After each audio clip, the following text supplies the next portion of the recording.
പക്ഷേ ഇപ്പം ലോകകപ്പ് ഫുട്ബോളിൻ്റെ ജ്വരമാണ് നാട്ടിലെങ്ങും. അതുകൊണ്ട് തന്നെ വിവിധ രാജ്യങ്ങളുടെ ഫ്ലെക്സുകൾ, കൊടിതോരണങ്ങൾ, പോസ്റ്ററുകൾ, കായിക താരങ്ങളുടെ ചിത്രങ്ങളൊക്കെ എല്ലായിടത്തും നിരത്തി വെച്ചേക്കുന്നത് നമുക്ക് കാണുകയും ചെയ്യാം. ഇപ്പോൾ ഒരു പ്രധാനപ്പെട്ട ചാനലിൽ രാവിലെ വന്നൊരു വാർത്തയാണ്. അതായത് കൊല്ലം കടവൂർ എന്ന് പറയുന്ന സ്ഥലത്ത് അവിടെ ഒരു ക്ഷേത്രത്തിന് സമീപം ബ്രസീൽ എന്ന രാജ്യത്തിൻ്റെ പതാക കെട്ടിയിരുന്നു. എന്നാൽ പച്ച നിറത്തിലുള്ള ആ പതാക കണ്ടതോടുകൂടി ഇത് പാക് പതാകയാണെന്ന് പറഞ്ഞ് RSSകാർ നിർബന്ധപൂർവ്വം ഇത് കെട്ടിയ ആളുകളെ കൊണ്ട് അഴിപ്പിച്ചു മാറ്റി എന്ന് പറഞ്ഞിട്ട് അവതാരൻ വളരെ പരിഹാസപൂർവ്വം പറയുകയാണ്. എന്റെ പൊന്ന് RSS ചങ്ങാതിമാരെ, നിങ്ങൾ ഈ പച്ച കാണുന്നിടത്തെല്ലാം പാകിസ്ഥാനെന്ന് കരുതി പോകരുത് കേട്ടു. നമ്മുടെ നാട്ടില് ഒരുപാട് പച്ചപ്പുള്ള മരങ്ങളുണ്ട്, ഇനി അതൊക്കെ വെട്ടിമാറ്റാൻ നിങ്ങൾ പറയുന്നു. ഇത് മാത്രമല്ല, ഇത് ബ്രസീലിന്റെ 1889 ബ്രസീൽ സാമ്രാജ്യം അവസാനിച്ചതിന് ശേഷമാണ് ഈ പതാക ബ്രസീലുകാര് ഔദ്യോഗികമായിട്ട് സ്വീകരിക്കുന്നത്. ഈ പച്ചപ്പാടത്തിന് നടുക്കുള്ള ഈ മഞ്ഞ നിറത്തിൽ കാണപ്പെടുന്ന ഒരു ബോള് പോലുള്ള ഒരു ഭാഗം, അത് ഒരു മഞ്ഞ റോംബസ് ആണ്. അതിന് ചുറ്റും ഒരു നീല നിറത്തിൽ കാണപ്പെടുന്ന ഒരു വൃത്തമുണ്ട്. അപ്പൊ വെളുത്ത 5 പോയിന്റുള്ള നക്ഷത്രങ്ങളുള്ള ഒരു നീല വൃത്തം ഉണ്ട്. അതും പ്രേക്ഷകർക്ക് നമ്മുടെ ഈ പതാകയിൽ കാണാം. ഇതൊക്കെ ചേരുന്നതാണ് ബ്രസീലിന്റെ പതാക എന്ന് പറയുന്നത്. പച്ച നിറം കണ്ട ഉടനെ അത് പാകിസ്ഥാന്റെ പതാകയാണെന്നും അത് പോയി ഇപ്പോൾ കെട്ട് അഴിക്കണം എന്നുമാണ് പറഞ്ഞിരിക്കുന്നത്. അതെന്തായാലും വല്ലാത്ത സങ്കടമായി പോയി എന്നുള്ളതാണ്. ഇത് സങ്കടമൊന്നല്ല, തമാശയാണ്. നിങ്ങൾ ഇങ്ങനെ സ്വയം പരിഹാസ്യരാകരുത്.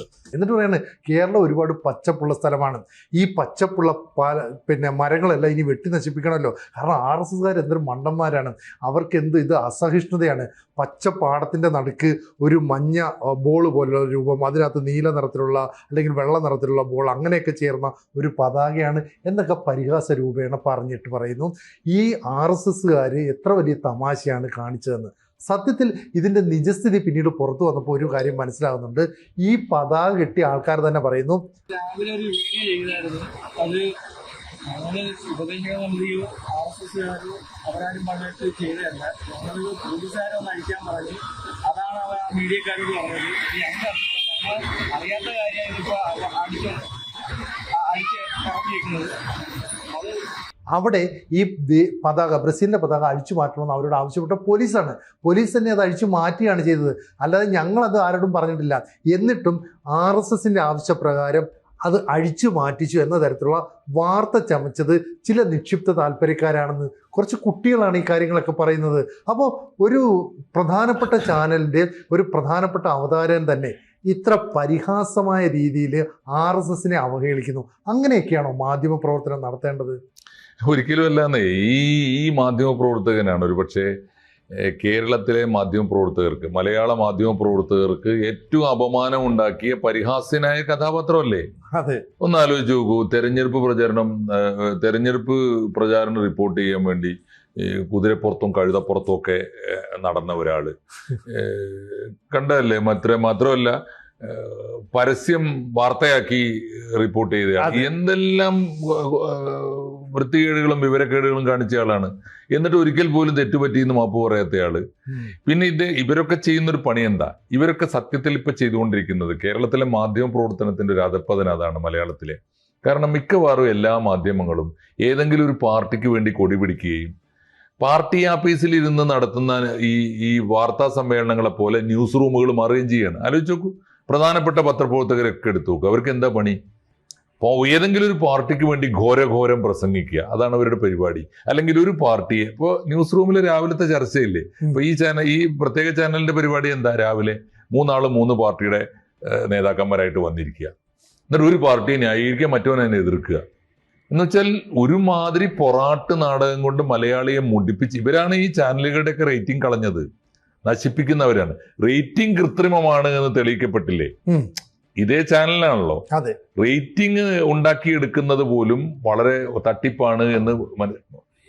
ഭൂമിയിൽ ഏറ്റവും വൃത്തികെട്ട കച്ചവടങ്ങൾ നടത്തുന്നവര് അവരുടെ പുതിയ കച്ചവടത്തിന്റെ പരമ്പരയിൽ ഒരു ശൃംഖലയിലായിട്ടാണ് ഇപ്പൊ മാധ്യമം തുടങ്ങുന്നത്, ഇത്തരം മീഡിയ തുടങ്ങുന്നത്. ഈ ചാനൽ തുടങ്ങുന്നത് അങ്ങനെയാണല്ലോ. അപ്പൊ ഇതില് ഇപ്പൊ വന്നൊരു സംഭവം ഇതിനേക്കാൾ അപഹാസ്യമായിട്ട് എന്താ ഉള്ളത്? ഒന്ന് ആലോചിച്ച് നോക്കൂ. ലോകകപ്പ് നടക്കുന്നു, 40-48 രാജ്യങ്ങളല്ലേ? 48 രാജ്യങ്ങൾ. ഈ രാജ്യങ്ങൾ ഇത്രയും രാജ്യങ്ങൾ പങ്കെടുക്കുമ്പോൾ ഞാൻ പറയുന്നത് ഇപ്പൊ കൊല്ലത്തെ ഇതെവിടെയാ കടവൂര് കൊല്ലവും കടവൂരും കുറച്ച് തെക്കാന്ന് വിചാരിക്കുക. നിങ്ങൾ വേറെ ഒന്നും വേണ്ട. ഞാൻ വരുന്ന മലപ്പുറത്ത് നിന്നാ. മലപ്പുറത്ത് ഇപ്പോ സിനു എന്നാ അറിയാം. സിനു കോഴിക്കോട് വർക്ക് ചെയ്തല്ലോ. മലബാറിന്റെ പ്രത്യേകത എന്താ? നിങ്ങൾ ഒരു 100 മീറ്റർ റോട്ടിലൂടെ നടക്കുമ്പോൾ അവിടെ ഏറ്റവും ചുരുങ്ങിയത് 10-20 ലോകരാജ്യങ്ങൾ നിങ്ങൾക്ക് കാണാം. ഇതൊരു വലിയ സൗഭാഗ്യമല്ലേ സത്യത്തിൽ? ആലോചിച്ച് നോക്കൂ. സംസ്കാരത്തിന്റെ ഒരു പുതിയ വിളയാട്ടമല്ലേ? എത്ര രാജ്യങ്ങളെ അറിയാം, കളിക്കാരെ അറിയാം, അവിടെ സാധാരണ ചെറിയ കുട്ടികൾ. ഇപ്പൊ ഈ ചെങ്ങാതി പറയുന്നത് പച്ചക്കൊടി കണ്ടപ്പോ RSSകാർക്ക് ഹാലിളകിയെന്ന. പച്ചക്കൊടി കണ്ടിട്ട് പച്ചക്കൊടി വലിച്ചു കീറുന്നതും പച്ചക്കൊടി വലിച്ചെറിയുന്നതും ഒക്കെ ഞാൻ കണ്ടിട്ടുണ്ട്. എവിടെയെന്നറിയോ? മലപ്പുറത്ത്. പച്ചക്കൊടി കണ്ട അവിടെ എന്താ കാരണം എന്ന് വെച്ചാൽ ഒരു വീട്ടിലെ തന്നെ 4 മക്കള് 4 രാജ്യത്തിന്റെ ആളുകളാ. ഒരു കുടുംബത്തിനകത്ത് 4-5 രാജ്യങ്ങൾ ഉണ്ടായിത്തീരുന്ന കാലമാണ് ലോകകപ്പിന്റെ കാലം. ഞാൻ പറയുന്നത് മൊട്ടാന്നല്ല, പൊട്ടൻ. ഇദ്ദേഹത്തിന് ഇത് മനസ്സിലാവാഞ്ഞിട്ടാ. ഒരു ഫുട്ബോൾ എന്ന് പറഞ്ഞാൽ ഒന്നൊരു കളി മനസ്സ് വേണം മനുഷ്യന്. എല്ലാ മനുഷ്യർക്കും വേണ്ടതാണത്. ജവഹർലാൽ നെഹ്റു പറഞ്ഞിട്ടുണ്ട്, ഒരു കളി മനസ്സുണ്ടായ ഇന്ത്യ രക്ഷപ്പെടും. നിങ്ങൾ ദേവാലയങ്ങളെക്കാൾ ഫുട്ബോൾ ഗ്രൗണ്ടുകളാണ് വേണ്ടത് എന്ന് പണ്ട് സ്വാമി വിവേകാനന്ദൻ പറഞ്ഞില്ലേ? ജവഹർലാൽ നെഹ്റു പറഞ്ഞിട്ടുണ്ട് ഇതേ കാര്യം. അതിന്റെ വേറൊരു വെർഷനിൽ പറഞ്ഞിട്ടുണ്ട്, നിങ്ങൾ കുട്ടികളെ അയൽപക്കത്ത് കളിക്കാൻ വിടുക, എന്നാൽ തന്നെ നിങ്ങൾക്കൊരു ദേശം ഉണ്ടാവും, ദേശീയ ബോധം ഉണ്ടാവും. എന്താന്ന് വെച്ചാൽ കുട്ടികൾക്ക് കളിമനസ്സുണ്ടാകും. കളിക്കാത്തവരും കളിമനസ്സുണ്ടാവണം, കളി കാണണം. എന്തിനാ? അതിന്റെ പ്രത്യേകത കളിമനസ്സ് എന്താ? കളിക്കളത്തിന്റെ കൾച്ചർ എന്താ?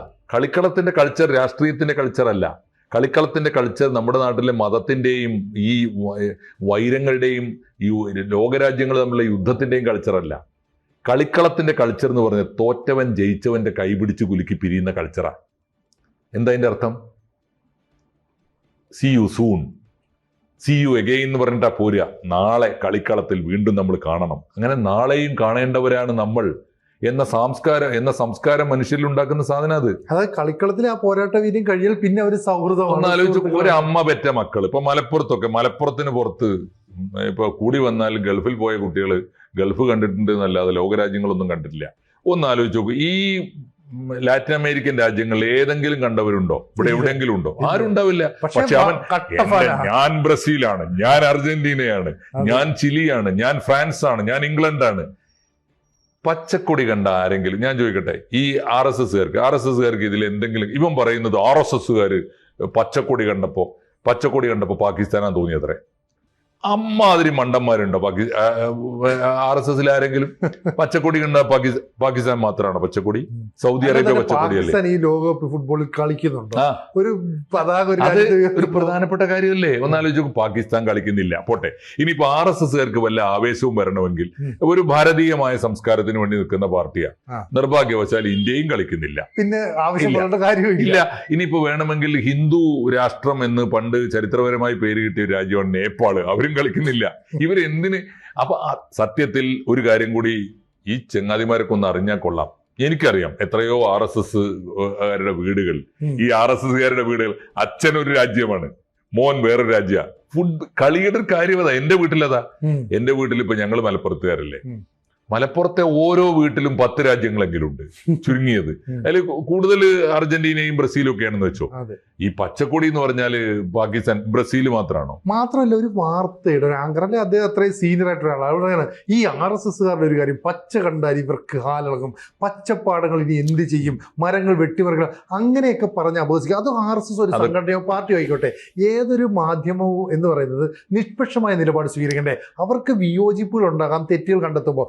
ഇത് ആധികാരികമല്ല എന്ന് തോന്നിയാൽ, മനസ്സിലാക്കിയാൽ, ഇവർ മാപ്പ് പറയാൻ തയ്യാറായില്ലെങ്കിൽ പൊതുസമൂഹത്തിൽ എത്രത്തോളം അപഹാസ്യരാകും. എന്തുകൊണ്ടാണ് ഈ മാധ്യമ പ്രവർത്തകർ മാപ്ര എന്ന വിളിക്ക് അർഹരായി മാറുന്നത്?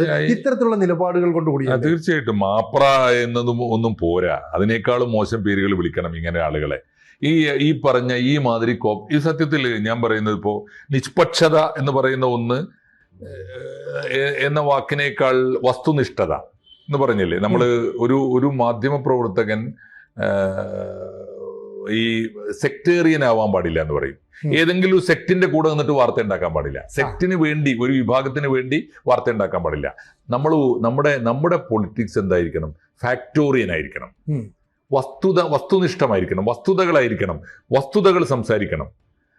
തെളിവുകളായിരിക്കണം നമ്മുടെ മാനദണ്ഡം. അങ്ങനെയായിരിക്കണം മീഡിയ. അങ്ങനെയാണെങ്കിൽ ആലോചിച്ച് നോക്കൂ, ഇതില് എന്ത് കാര്യമുണ്ട് ഈ പക്ഷം പിടിക്കുന്നതിൽ? പിന്നെ വേറൊന്നുണ്ട്, നമുക്കൊരു എത്തിക്സ് എന്ന് വെച്ചാൽ മാധ്യമ പ്രവർത്തകർക്ക് ഒരു എത്തിക്സ് വേണം. മാധ്യമ പ്രവർത്തകരുടെ എത്തിക്സ് എന്താ? എവിടെയെങ്കിലും ഒരു കലാപത്തിന് സാധ്യതയുണ്ടെങ്കിൽ അത് ഉണ്ടാവാതെ നോക്കണം. അതിന് നമുക്ക് കോൺട്രിബ്യൂട്ട് ചെയ്യാൻ പറ്റണം. എവിടെയെങ്കിലും മനുഷ്യർ തമ്മിൽ ഒരു കലഹമോ വിഭാഗീയതയോ ഉണ്ടാവാൻ സാധ്യതയുണ്ടെങ്കിൽ അത് മണത്തറിഞ്ഞത് ഇല്ലാതാക്കണം. അതാണ് നമ്മുടെ പണി. ഇപ്പൊ എന്താ ചെയ്യുന്ന പണി? കുറച്ചു കാലത്തേക്ക് കൂടി ഇപ്പോ കുറെ കാലമായിട്ട് കേരളത്തിൽ രാഷ്ട്രീയക്കാർ കളിക്കുന്ന ഒരു കളി എന്താണെന്നറിയോ? എന്ത് കണ്ടാലും ഇപ്പൊ വി.ഡി. സതീശൻ അധികാരത്തിൽ വന്നിട്ട് നാളേക്ക് 1 മാസമാകുന്നേ ഉള്ളൂ. നാളേക്ക്. അതിന് മുമ്പ് ഇദ്ദേഹത്തെ കുറിച്ച് എത്ര വാർത്തകളാവുന്നത് ആലോചിച്ചു. ആ വാർത്തകളിൽ നമുക്ക് വി.ഡി. സതീശന്റെ ഗവൺമെന്റിനെതിരായിട്ട് തീർച്ചയായിട്ടും മാധ്യമങ്ങൾ പ്രതിപക്ഷത്ത് നിൽക്കണം. എല്ലാ ഗവൺമെന്റുകൾക്കും എതിരായി നിൽക്കേണ്ട, പ്രതിപക്ഷത്ത് ജനപക്ഷത്ത് നിൽക്കേണ്ടവരാണല്ലോ മാധ്യമങ്ങൾ. അതിന് ഞാൻ എതിരല്ല. പക്ഷേ വി.ഡി. സതീശനെതിരെ കൊണ്ടുവന്ന ആരോപണങ്ങളിൽ ഏറ്റവും പ്രധാനം എവിടെയെങ്കിലും ഒരു RSS കണക്ഷൻ ഉണ്ടോ? ഇപ്പൊ ഇന്നലെ ഞാൻ വായിച്ച വാർത്ത എന്താണെന്നറിയോ? നിന്റെ രമേശ് ചെന്നിത്തലയുടെ സ്റ്റാഫിൽ ഏതോ ഒരു RSSകാരൻ വന്നിരിക്കുന്നു. ഒന്ന് ആലോചിച്ച് നോക്കൂ. VC-മാര് ചരിത്രത്തിൽ എന്നും പോകുന്നത് പോലെ എല്ലാ കാലത്തും പോയിട്ടുണ്ട്. പിണറായി വിജയന്റെ കാലത്തും പോയിട്ടുണ്ട്. മോഹൻ ഭഗവത് സംസാരിച്ചപ്പോൾ ആ വേദിയിലേക്ക് പോയി. VC-മാർ RSSുമായിട്ട് എന്തെങ്കിലും കണക്ഷൻ ഉണ്ടോ? റബ്ബർ ബോർഡിന്റെ ചെയർമാനെ നിയമിക്കുന്ന ആരാ? കേന്ദ്ര ഗവൺമെന്റ് റബ്ബർ ബോർഡ്. അപ്പൊ ഇവിടുത്തെ ഒരു BJP നേതാവ് വി.ഡി. സതീശൻ ഭരിക്കുമ്പോൾ റബ്ബർ ബോർഡ് ചെയർമാനായി. കണ്ടോ ഇവൻ സംഖ്യയെ? ഇങ്ങനെ RSSനെ ചൂണ്ടിക്കാണിച്ചിട്ട് ഒരു ജനതയെ, ഒരു ഗവൺമെന്റിനെ, ഒരു ഭരണ നടപടിയെ അപലപിക്കുക എന്ന് പറയുന്ന ഒരു ഏർപ്പാട് ഇവിടുത്തെ വൃത്തികെട്ട രാഷ്ട്രീയമാണ്. സങ്കുചിതമായ രാഷ്ട്രീയം. കുറച്ചു കാലം കൂടി അതിന് ആയുസ് ഉണ്ടാവുള്ളൂ. അത് ഏതാണ്ട് കഴിഞ്ഞു. ഇന്ത്യ ഭരിക്കുന്ന ഒരു പാർട്ടി ഇപ്പൊ 12 കൊല്ലമായില്ലേ? 12 കൊല്ലമായി തുടർച്ചയായിട്ട് ഇന്ത്യ ഭരിക്കുന്നു. അതിനു മുമ്പ് വാജ്പേയി ഭരിച്ചിട്ടുണ്ട്. അപ്പോൾ അങ്ങനെ ഭരിക്കുന്ന ഒരു പാർട്ടിയെ എത്ര കാലം നിങ്ങൾ ആ പാർട്ടിയുടെ പേര് പറഞ്ഞിട്ട് ഒരു രാജ്യത്തെ അപലപിക്കാൻ പറ്റും? ഈ വൃത്തികെട്ട രാഷ്ട്രീയം തന്നെയാണ് നമ്മുടെ മാധ്യമങ്ങളും. ആ പ്രവർത്തനമാണ് ഇപ്പൊ ഇവരൊക്കെ നടത്തിക്കൊണ്ടിരിക്കുന്നത്. അത് പലരും, എനിക്ക് തോന്നുന്നു റിപ്പോർട്ടർ മാത്രമല്ല, ആ പണി തുടങ്ങി വെച്ച പലരും പലയിടത്തും ഉണ്ട്. പക്ഷെ സോഷ്യൽ മീഡിയയിലാണ് ഇപ്പൊ ഇതിന്റെ ഏറ്റവും ഒരു മോശമായ വേർഷൻ വരുന്നത്. ഇത് പറയുന്ന കാര്യം എന്താ? ഈ പാറ്റ പാർട്ടിക്കാർ വന്നപ്പോഴത്തേക്ക് ഇവർ ഒരു കലാപ സമാനമായ സാഹചര്യം സൃഷ്ടിക്കേണ്ടതല്ലേ എന്ന രീതിയിൽ പറഞ്ഞു. അതിനെതിരെ ഈ മൊട്ടാരുണിനെതിരെ പിന്നെ മുംബൈയിലോ മറ്റോ കേസും അവിടെ കൊടുത്തിട്ടുണ്ടാവും. ബജ്രംഗിന്റെ കേസുണ്ട്. അപ്പൊ ഇവിടെയും ഇത്തരത്തിലുള്ള നിലപാടുകൾ ഒരു മാധ്യമ പ്രവർത്തകൻ എന്ന നിലയിൽ സ്വീകരിക്കുന്നത് കുറച്ച് അപഹാസ്യമായി പോകും. അപഹാസ്യം മാത്രമല്ല, അക്രമമാണത്. എന്ത് വൃത്തികേടാണ് ഇത്. ശരിയല്ല.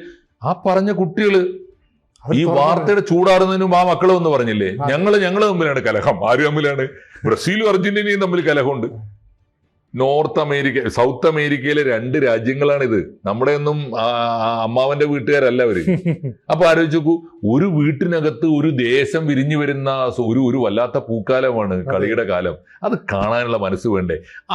അവിടെ രാഷ്ട്രീയം കളിക്കുക, അവിടെ ഒരു RSS വിരോധം കൊണ്ടുവരിക, അച്ചെലവിൽ RSSനെ ഒന്ന് ആക്രമിക്കുക. ഇവനെയൊക്കെ എന്താ ചെയ്യേണ്ടതെന്നറിയോ? ഞാൻ പറയുന്നത് ഒട്ടും അക്രമമല്ല, കളിമനസ്സുകൊണ്ട് ഞാൻ പറയാണ്. നല്ല ബൂട്ടിട്ട് ഫുട്ബോൾ കളിക്കുന്ന കുട്ടികളുണ്ടല്ലോ, കീറി ചവിട്ടണം. വേറൊന്നും ചെയ്യണ്ട. അതേ ചെയ്യാനുള്ളൂ. അതാ മക്കൾ ചെയ്യും. ഇന്നല്ലെങ്കിൽ നാളെ. രാഷ്ട്രീയക്കാർ സഹിച്ചു എന്ന് വരും, ഈ മക്കൾ സഹിക്കില്ല. കാരണം അവർക്ക് കളിയാണ് പ്രധാനം. അവർക്ക് ദൈവതുല്യമാണ് അവരുടെ താരങ്ങൾ. അതെങ്കിലും മനസ്സിലാക്കിയ നന്ന്.